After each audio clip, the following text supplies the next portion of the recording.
Hello friends, welcome back to my channel. இன்றைக்கி சூப்பராக ஒரு சாம்பார் சாதம் எப்படி செய்யலான்னு பார்க்கலாம். அதுக்கு இது ஒரு டம்ளர் பச்சரிசி எடுத்து நல்லா கழுவிட்டு ஊற வச்சுருக்கேன். அரை அளவுக்கு பருப்பு, அரை அளவுக்கு தான் போட்டேன், நிறையா இருக்குது பாருங்கள், வெந்தது நிறையா ஆயிடுச்சு. இப்போ ஸ்டவ் பற்றி வச்சு ஒரு குக்கர் வச்சுருக்கேன். குக்கரில் தண்ணி கொஞ்சம் ஹீட் பண்ணி வச்சுருக்கேன். இதில் 5 டம்ளர் தண்ணி ஊற்றிருக்கேன். இது 1 டம்ளர் அரிசி எடுத்துருக்கேன், அரை டம்ளர் பருப்பு எடுத்துருக்கேன். இதில் 5 டம்ளர் தண்ணி குக்கரில் ஊற்றி ஹீட் பண்ணி வச்சுருக்கேன். இப்போ இந்த குக்கருக்குள்ளே இந்த அரிசியை போட்டுடலாம். தண்ணி வடிகட்டி வெறும் அரிசி மட்டும் போடணும். நீங்கள் பச்சரிசிக்கு மேலே புழுங்கல் அரிசியில் கூட நீங்கள் செய்யலாம். இப்போது தண்ணி நல்லா ஹீட் ஆகிடுச்சு. இப்போ பச்சரிசி போட்டுடலாம். பச்சரிசி சீக்கிரமாக வெந்துடும். தண்ணி ஹீட் ஆகிருக்கு, அரிசி ஊறி இருக்குது, சீக்கிரமாக வெந்துடும். இப்போ நல்லா கொதிக்குது பாருங்கள். இதை கிளறி விட்டுகிட்டே இருக்கணும். அரிசி பாதி வெந்ததும் நம்ம பருப்பு போட்டுடலாம்.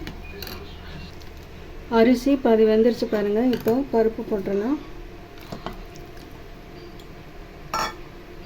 நல்லா மிக்ஸ் பண்ணிடலாம்.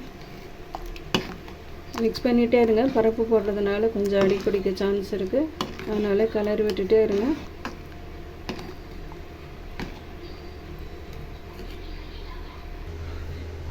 இப்போ சாம்பார் சாதத்துக்கு போகிறதுக்கு ஒரு முருங்கைக்காய், ஒரு உருளைக்கிழங்கு, ஒரு கேரட்டு, அதுக்கப்புறமா கத்திரிக்காய் அறுத்து வச்சுருக்க தண்ணியில் போட்டு இப்போ அறுத்து வச்சுருக்கிற எல்லா காயும் குக்கரில் சேர்த்துடலாம்.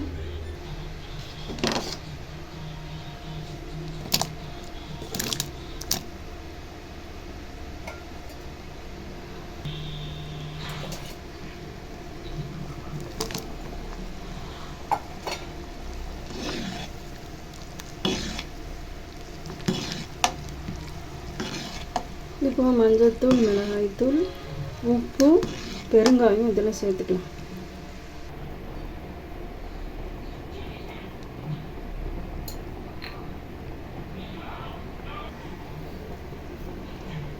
உப்பு கல்லுப்பு தான் போடுறேன். மஞ்சள்தூள்,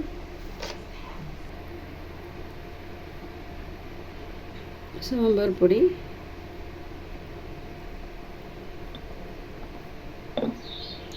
எல்லாம் போட்டாச்சு. பெருங்காயம் மட்டும் போடணும். இதை மிக்ஸ் பண்ணிடலாம்.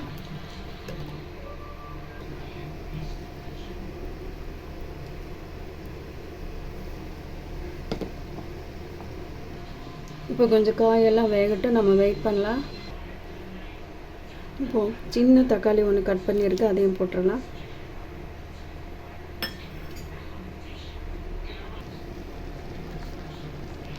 அடுத்ததாக பெரிய வெங்காயம் சின்னதாக கட் பண்ணியிருக்கு, அது இதை போட்டுடலாம்.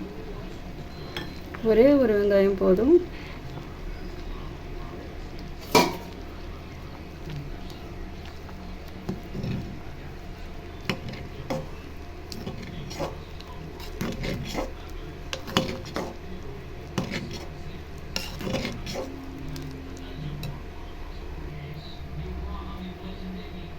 சின்ன நெல்லிக்காய், குட்டி நெல்லிக்காய் அளவுக்கு புளி கரைச்சி வச்சுருக்கேன், அது இதில் ஊற்றிடலாம். மிக்ஸ் பண்ணிடலாம். காயெல்லாம் வேகணும், வெயிட் பண்ணலாம்.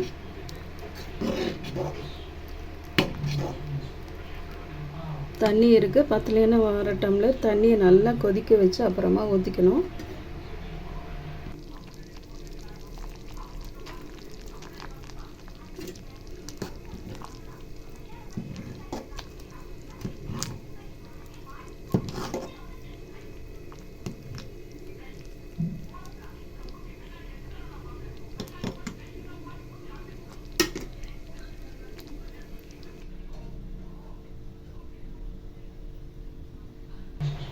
ஃப்ரெண்ட்ஸ், சாம்பார் சாதம் சூப்பராக ரெடி ஆகிடுச்சு. நான் ஆஃப் பண்ணிவிட்டேன். இப்போ இதுக்கு ஒரு தாளிப்பு ரெடி பண்ணணும். அது ரெடி பண்ணி இதில் ஊற்றி மிக்ஸ் பண்ணிவிட்டேன்.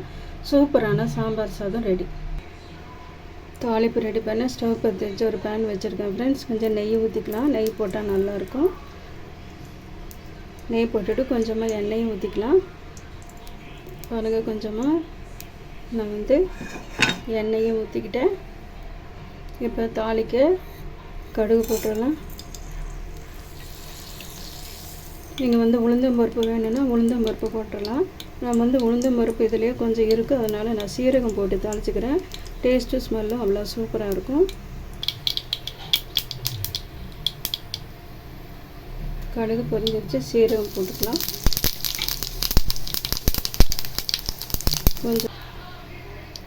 கொஞ்சமாக கொத்தமல்லி இலை போட்டுக்கலாம். இப்போ சாம்பார் சாதத்தில் போட்டு நல்லா மிக்ஸ் பண்ணிடலாம். அவ்வளோதாங்க, சூப்பரான சாம்பார் சாதம் ரெடி. இப்போ இதை மிக்ஸ் பண்ணிடலாங்க. அவ்வளோதாங்க, மிக்ஸ் பண்ணியாச்சு. அவ்வளோதான் ஃப்ரெண்ட்ஸ், கலர்ஃபுல்லாக டேஸ்டியான சாம்பார் சாதம் ரெடி. குட்டி பசங்களுக்கும் பெரியவங்களுக்கும் இது ரொம்ப பிடிக்கும். நீங்கள் கண்டிப்பாக அதை செஞ்சு கொடுங்க. இதுக்கு சைடிஷ்ஷாக உருளைக்கிழங்கை பொடியாக கட் பண்ணி எண்ணெயில் ஃப்ரை பண்ணியிருக்கேன். இது மாதிரி சாப்பிட்டா நல்லாயிருக்கும். உங்களுக்கு எது விருப்பமோ அது மாதிரி சைடிஷ் செஞ்சு நீங்கள் சாப்பிட்லாம். இந்த ரெசிபி உங்களுக்கு பிடிச்சிருக்குன்னு நினைக்கிறேன். பிடிச்சிருந்தால் லைக் பண்ணி, ஷேர் பண்ணி, சப்போர்ட் பண்ணி, சப்ஸ்கிரைப் பண்ணுங்கள். மீண்டும் இதே மாதிரி ஒரு ரெசிபியோட அடுத்த வீடியோவில் உங்களை நான் சந்திக்கிறேன். தேங்க்யூ ஃபார் வாட்சிங்.